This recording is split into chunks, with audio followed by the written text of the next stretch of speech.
Bonjour à toutes et à tous et bienvenue pour un nouveau numéro de Metal Missile et Plastic Gun.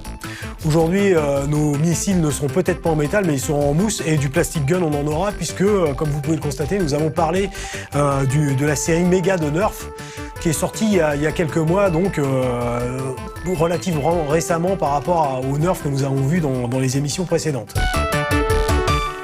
Nous avons ici trois beaux exemplaires de la ligne Mega qui se caractérise par un rouge pétant et surtout par les fameuses les fameux darts Mega. Vous pouvez le voir, hein, la 12-7 de la balle en mousse, hein, vraiment longue comme l'index, beaucoup plus développée que le dart Nerf habituel. Et puis les trous sont habilement faits, et ce sont des whistling darts garantis, c'est-à-dire que vous les tirez et chacun sifflera avec un sifflement bien perceptible et du plus bel effet. Donc on va commencer dans un ordre croissant, ça va rajouter un peu de piment à la présentation, en commençant par le Mega Big Shock. C'est un pistolet à un coup avec la possibilité de stocker un dart Mega sur le dessus. Donc voilà, ici il est emballé, mais comme d'habitude, hein, vous saisissez la poignée, vous primez, c'est-à-dire tirez sur le percuteur, et ensuite c'est parti pour le Whistling Darts dans la tronche de l'opportun. Et nous allons passer ici à la phase suivante, c'est-à-dire le Cyclone Shock. Tout un programme. Intéressant, la prise en main, bon, j'avais pas encore eu l'occasion de le toucher et de le voir d'aussi près. La prise en main est vraiment excellente parce que parfois, on a un peu des problèmes avec les crosses qui sont faites bien sûr pour convenir à toutes les dimensions de main, mais parfois elles sont ou trop petites, ou trop grandes, ou orientées un peu trop vers l'arrière ou vers l'avant. Ici c'est pas trop mal, la prise en main est bonne. Donc l'intérêt, bien sûr, c'est le nombre de tirs possible, c'est l'autonomie. En l'occurrence, le Cyclone Shock Mega lance 6 Whistling Darts, un peu comme tous les blasters Nerf de première catégorie. Le Cyclone Shock exigera que vous en serviez en vous servant de vos deux mains, c'est-à-dire la main pour le saisir, que vous soyez gaucher ou droitier, et ensuite la main pour mettre en action la pompe.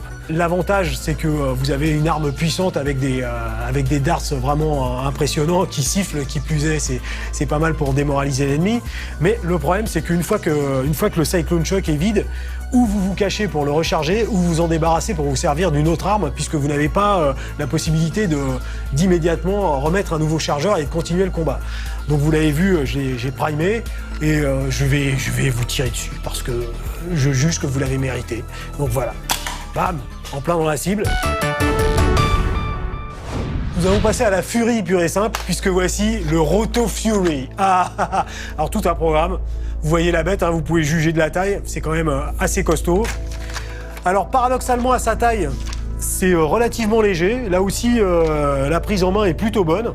Bon, on pourrait éventuellement déplorer le fait qu'il n'y ait pas de crosse à l'arrière, mais ça permet quand même une relative liberté dans vos changements de cible, dans vos changements d'angle.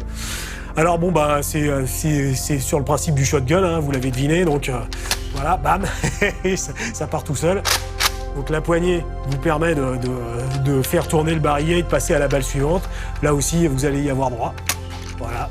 Et là, par contre, on l'a bien entendu, ça siffle bien. Donc le Roto Fury, lui aussi, développe une assez bonne puissance, puisque si à faible distance, le dart commence déjà à siffler, c'est que vraiment le blaster envoie du pâté. Voilà, donc pas de crosse, mais on vient de le voir, c'est pas un défaut, au contraire, c'est même une qualité. Ici, vous avez le rail tactique habituel sur la plupart des blasters Nerf, donc qui vous permet de rajouter des viseurs, des viseurs laser, des choses comme ça. L'intérêt, bien sûr, du Roto Fury, c'est que vous avez 10 darts au lieu des 6 du Cyclone Shock. Et puis, l'intérêt aussi, c'est le Slam Fire, c'est-à-dire que en pompant de manière continue avec la poignée avant et en appuyant tout le temps sur la queue de détente, vous pouvez tirer en accéléré. Moi, ça me plaît bien en tant que nerfeur convaincu. Je trouve que Nerf, comme chaque année, nous gratifie de différents blasters.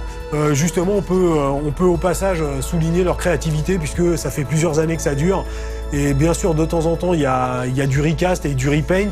Mais dans la plupart des cas, ils arrivent à renouveler un concept qui est quand même toujours le même, c'est-à-dire une arme en plastique qui envoie des projectiles en plastique, mais ils arrivent à diversifier les formes, à diversifier les projectiles.